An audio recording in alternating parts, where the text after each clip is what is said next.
Alright, what's up YouTube? I know it's been a super long time since I've done any kind of brew videos, but I'm just now putting some finishing touches on a 4-tap beverage system for our outdoor grill area here.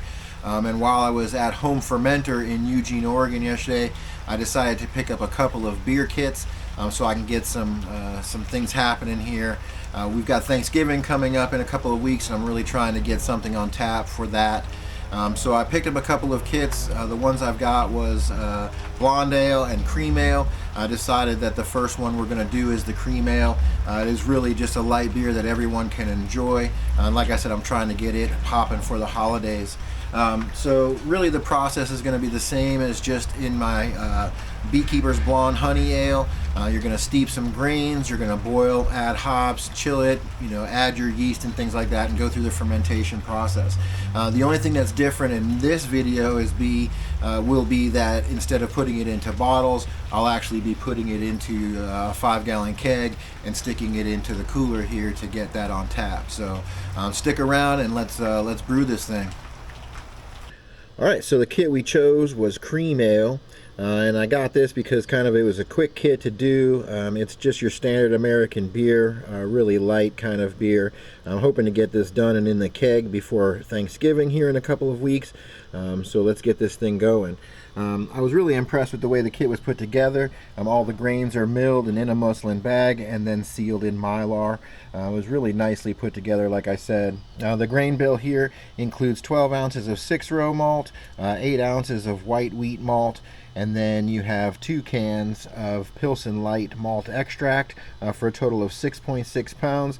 And then we're also putting in a pound of rice syrup solids to lighten the body and boost that alcohol content a little bit.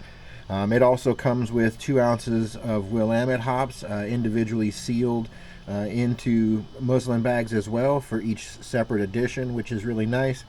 And then it comes with a Whirlfloc tablet for clarity. We're going to put that in near the end of the boil. For this, we're also using the Safal SO5 yeast. It's one of my favorite yeasts, to be honest. And it is kind of what came with the kit here. We had our choice, but what I read was it recommended this one. So let's go ahead and get these grains steeping, and we're going to get this beer brewed. Alright, so the best home brews always start with a home brew. So today we're going to be taking some of this Beekeeper's Blonde Honey Ale I've got in the bottles and having some of this to kick off the brew day.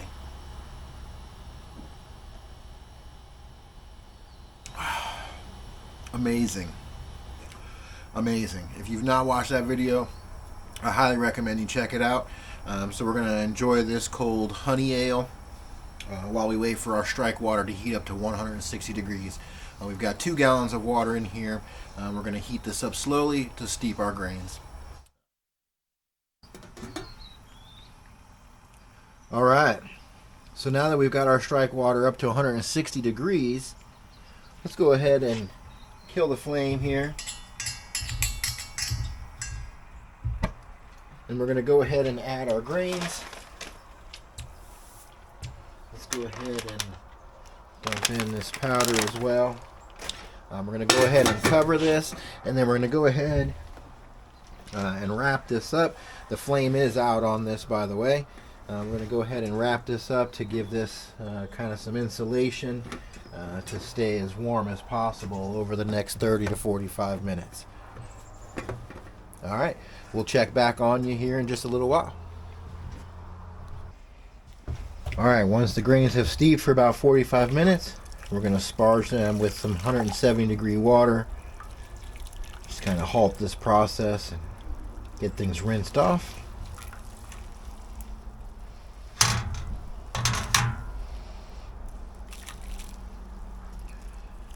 Alright,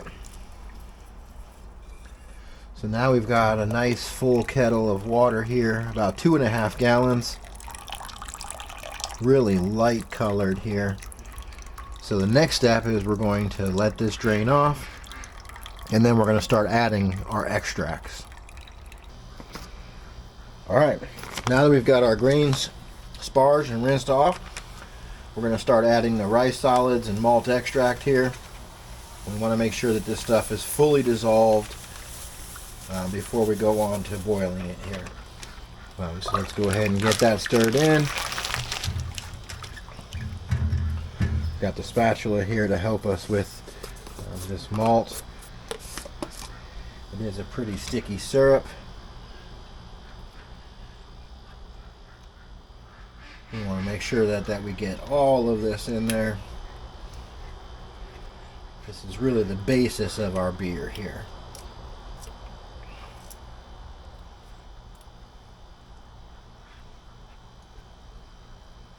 Alright, once we've got all the extract poured in there, stirred in really good,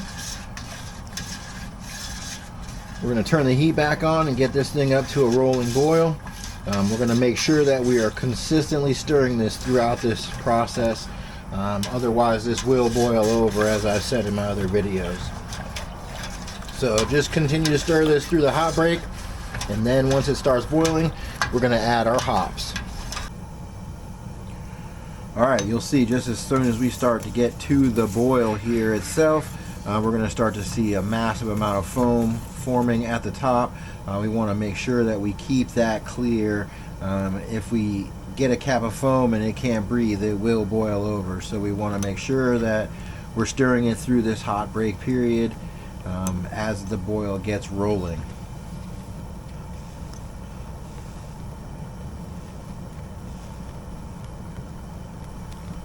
Again, we do not want to let this thing cover up with foam because it will just instantly boil over.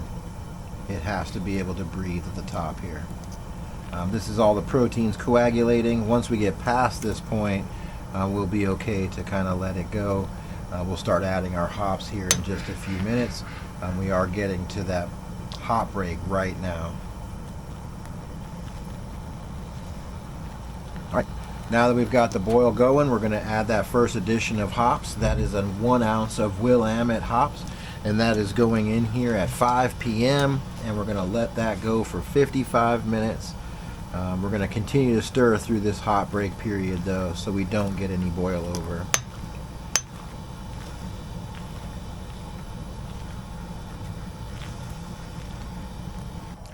Alright, so we're 45 minutes into the boil.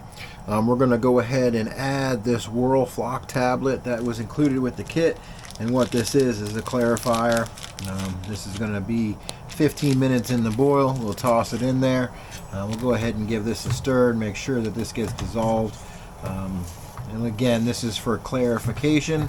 Once the wort has a chance to ferment, this will hopefully get it to be a more clear type beer. So yeah, we're going to keep on going with the boil. When we have 5 minutes left, we're going to add the last ounce of Willamette hops. So we'll check back in here in about 10 minutes. Alright, so we got about 5 minutes left in the boil. So we're at 55 minutes on the timer. We're going to go ahead and take this last sack of hops. We're going to take the tag off of it. 1 ounce of Willamette hops going in the boil for the last 5 minutes. This is going to be a flavoring hop addition. So once we get through this last 5 minutes, we'll flame out and we'll get this wort cooled off as quickly as possible. Alright, once we've flamed out, we have no more heat being applied here. We're going to go ahead and cover our wort. We're going to get it set into a cup of ice here. And then we're going to go ahead and get this cooled down as quickly as possible. Alright, once we've got the wort cooled, we're going to get it added to a sanitized fermenter with about 2.5 gallons of water in there.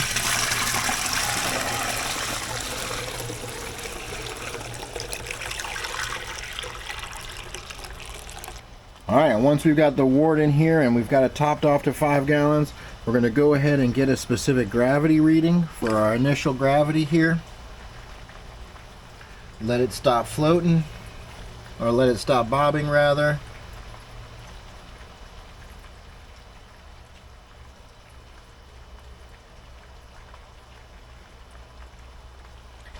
And we should be around 1054, which it looks like we're right about that. So it should be right on what they've expected. And this should come out to around a 5.7 alcohol by volume once it's all said and done. So you've got a 10.54 for the initial gravity. We're going to go ahead and pitch the yeast. Alright, now that we've got our specific gravity, we've got everything mixed up pretty good here, we're going to go ahead and give it another quick stir, because it looks like we've got a little bit of syrup maybe at the bottom. We're going to go ahead and get this really aerated as much as we can.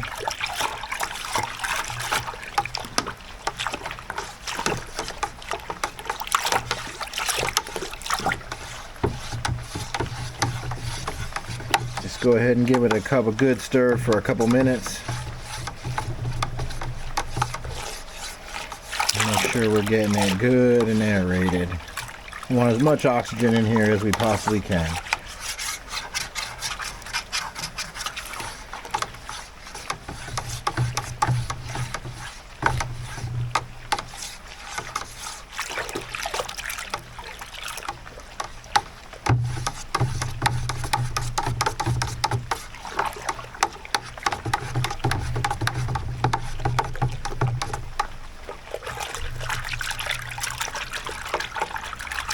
And once we've got things really aerated, we'll go ahead and pitch the yeast.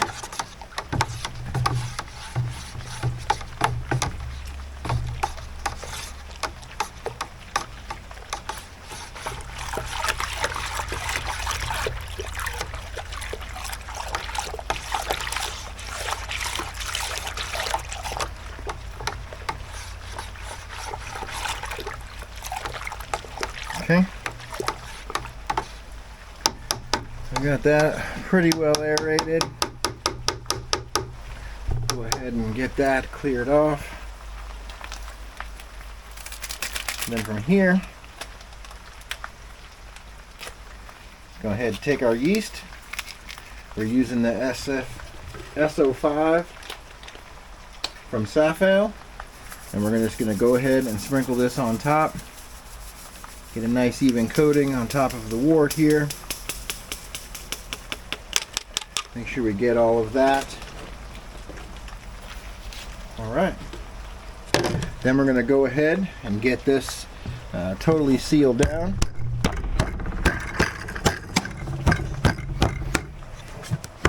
We'll go ahead and fill this airlock, and we'll go ahead and set this in a cool, dark place for about 7 to 10 days.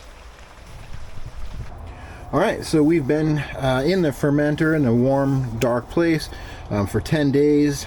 And we can tell that the fermentation has happened.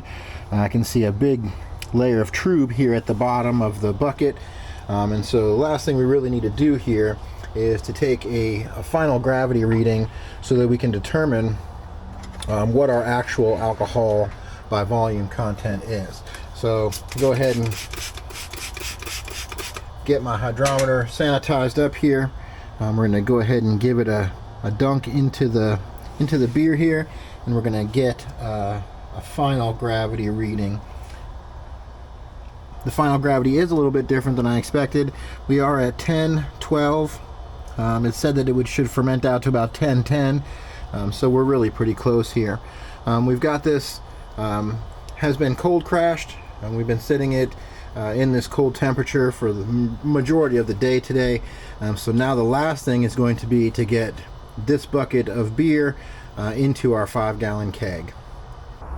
All right, so we've got a freshly sanitized keg here, and a freshly sanitized racking cane auto siphon.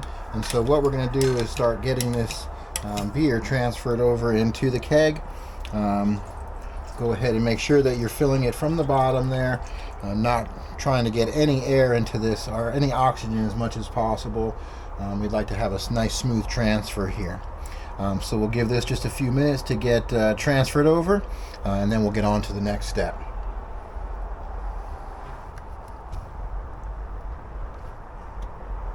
Smells amazing. Definitely a nice, pleasant smell. Beer looks nice and clear.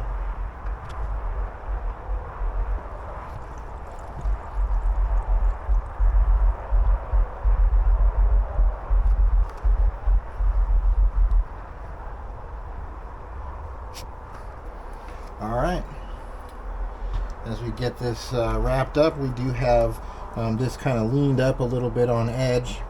Try to get as much out of here as we can. I'm going to try to fill this keg up. We don't want to fill it up to where it's hitting into the gas tube here. So we kind of want to pay attention to how much we are filling it up. But being that this is just a 5-gallon batch, we should be pretty good as far as that goes here. So we're going to continue letting it drain, and we are almost finished here.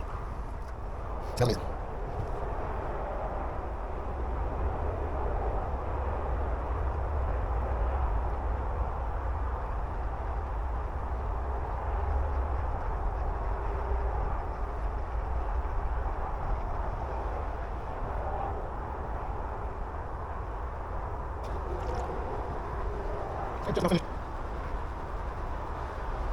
You don't want to get any of this yeast cake picked up into there.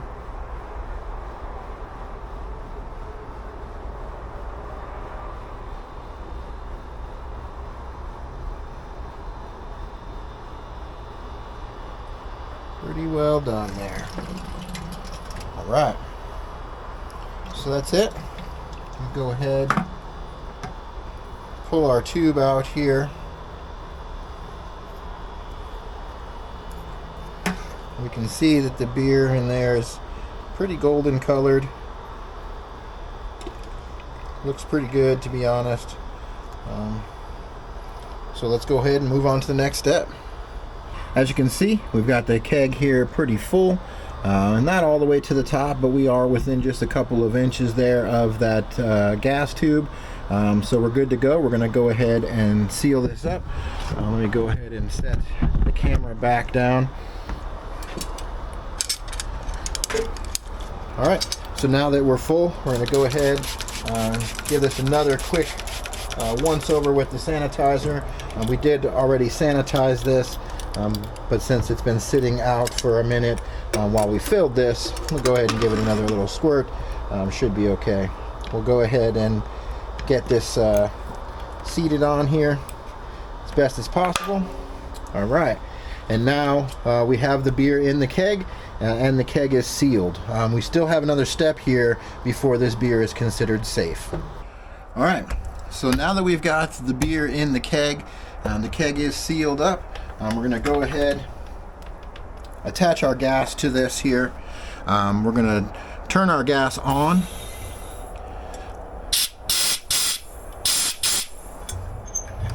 We want to make sure that we're only putting a couple pounds of pressure here on this.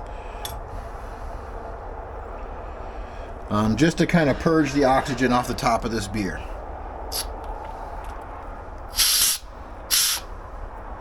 Okay, and what we're doing here is kind of forcing the oxygen to the top. The CO2 is heavier than the oxygen, and so that's going to sit right on the top of the beer, and we're going to be pushing the oxygen out the top of the keg here. So we'll go ahead and turn this on, give this just a couple pounds of pressure. Just a couple. We don't want to force the oxygen into the beer. So we're going to do this a few times. And what this is doing is releasing this top level off the pressure relief valve, and that should be mostly oxygen. Okay. So now we've purged the oxygen out of this tank, and this beer technically is safe. You could put this in a closet. You can put it in your cooler or kegerator and let it age for a little while, whatever you'd like to do. But it is safe at this point because there's CO2 on top of it. Oxygen is not going to get to this. So the next thing we're going to do, I'm going to go ahead and spray some Star San mixture around the top of the keg here and look for any air bubbles. We want to make sure that you're not leaking at all. We seem to be good to go. It does not seem to be any air leaks here. We do seem to have a good seal here. This is a brand new corny keg, so I would expect that things would work well for it. But yeah, so that's it. The beer is safe now. At this point, what I'm going to do is I'm going to try to force carbonate it a little bit. The beer has been sitting out in the cold for the whole day today, so it should be a good temperature to try to get some carbonation happening into the solution. So that's what we're going to do next. Pressure on the beer itself. So this is in a stable position. So at this point we could do a few different things here. First, we could put this into our kegerator with an appropriate pressure on our regulator and let it, condition for a week or so. As I mentioned earlier in the video, I'm trying to get this ready for Thanksgiving. We actually cut the fermentation. I usually let it go 2 weeks, 14 days. We're only at day 10, and I'm giving it a couple extra days for me to get some carbonation happening here. I actually wouldn't mind having a sip of this tonight, so I'm going to try to force carbonate this, and I'm going to show you the way that we would do that. So we are here with our gas connected to our tank here at a couple pounds of pressure. What I'm going to do is bump this up to about 30 pounds of pressure. Okay, now that we've got 30 pounds of pressure, we're going to tip the keg onto its side. Let's make sure that this gas tube is in the upright direction so that we're not getting gas feeding back into our gas line here. We don't want liquid to get back up to our regulator. And so now that we're at 30 pounds of pressure here, we're just going to go ahead and start rocking this back and forth. And every time you stop, you should hear the CO2 kind of run in there a little bit. And what we're going to do is do this for just about, 2 or 3 minutes. We're going to agitate the surface of the liquid here and kind of incorporating the CO2. We're forcing the CO2 into the solution.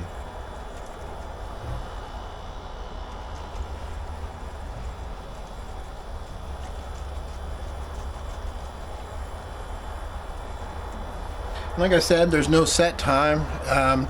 Some people say do 200 shakes. Some people say rotate it back and forth for 3 minutes. It really all depends. We're going to kind of shake it up here for a couple minutes, and then we're going to let it set for about 20 minutes and give it a test.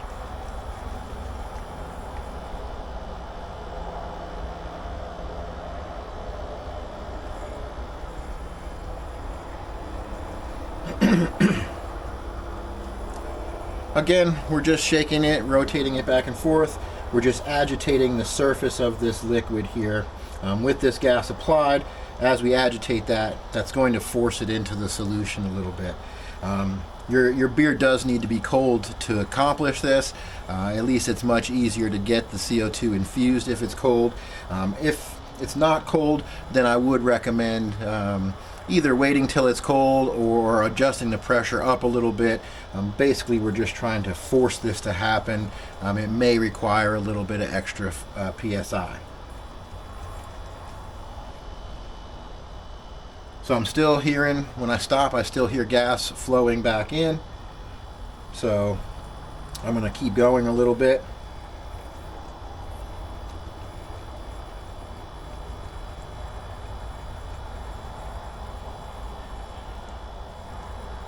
One thing about this method is there's no science to it, I guess you could say, or there's no hard and fast amount of time. It is science, of course, but there's no set amount of time. You may wind up over-carbonating. If that's the case, you really could just kind of release the pressure, reduce the pressure and let it sit, and it would naturally kind of come down.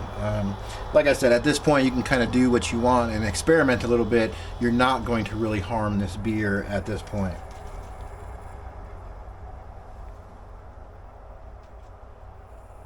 Okay, and we're still hearing it kind of roll in there. So at this point, I'm going to go ahead and stop. I'm going to get my keg back upright, and I'm going to let it set for about 20 minutes, and then we're going to see where we're at. All right, so while we wait for this to kind of rest a little bit, before we give it a quick sample tonight, I'm going to go ahead and get a rough idea of what our alcohol by volume is of this cream ale. And the way we do that is take our initial gravity, which I believe was a 1052. Oops, 1052. We're going to subtract that by our final gravity, which we just took before putting it into the keg. and that equals 0.04. We're going to multiply that by 131, and we're going to get 5.24. So all said and done, this beer should be just over 5% alcohol by volume, which is perfectly fine by me. All right, here we go. We're at that point now where I feel like we've got some CO2 infused into our solution.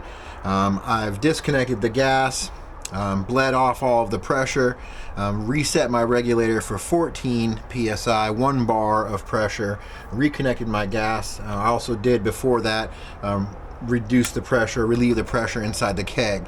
You don't want to lower the pressure on your regulator while the pressure is still high in your keg. It will push beer out into your regulator.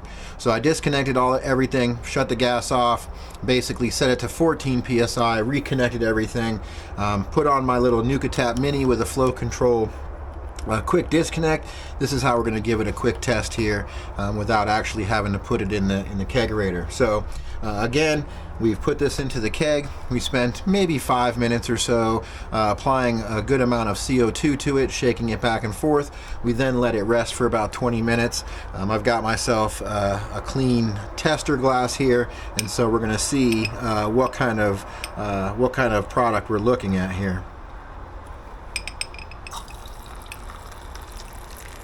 Okay, so we may be just slightly over carbonated at this point. Not too bad, actually. There's quite a bit of foam on the top of that. You can see that the beer is still quite a bit cloudy. It is early, though. Like I said, this has only been fermenting for about 10 days in the primary. Actually, really good pour. Nice amount of head there. This looks really good. Smells like beer. Definitely looks like a good pour. But again, we got to keep in mind that this is a very young beer. It should age for a little while, condition for a little bit. But we do have a couple days until Thanksgiving, and I wanted to have this on tap to enjoy during the holiday. So you can see now that the foam has kind of reduced, but the beer is still fairly cloudy. This should settle out as we have it in the keg cooler. So let's go ahead and give this a taste.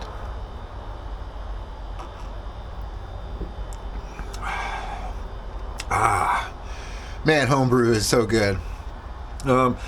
Maybe I'm biased. I will say that this is not as good as my Beekeeper's Blonde Honey Ale, of course. But this is a good beer. It's definitely creamy. It's a little bit more bitter than I like. I'm kind of partial to Cascade hops. This was Willamette hops. And like I said, it's a little bit cloudy. It's still pretty young. So I'm going to wait to, pass my judgment until it's had time to sit in the cooler, get really cold. It's probably 45 or 50 degrees, but I want to get it down to about 36 or 38 degrees, see what it's like at that point in time. But it's better than I thought it would be at this early stage. So let's go ahead and get it into the kegerator.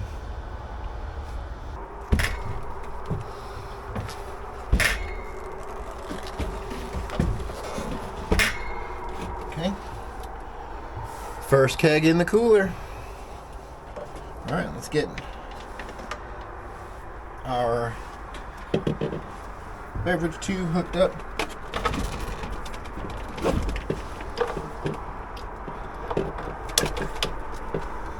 Okay, and then we'll get the CO2 tank in.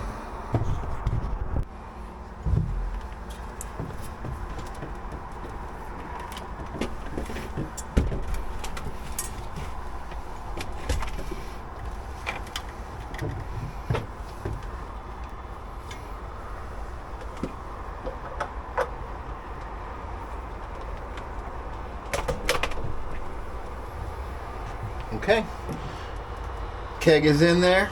It is attached to tap number 1. We're hooked up to the air at 1 bar of pressure. We're going to go ahead and let that rest for a little while, and then we're going to give the keg itself a first pour. Got the keg in the cooler. We've got the gas hooked up to it. We've got cream ale here on tap 1. So this is actually the first pour from the kegerator.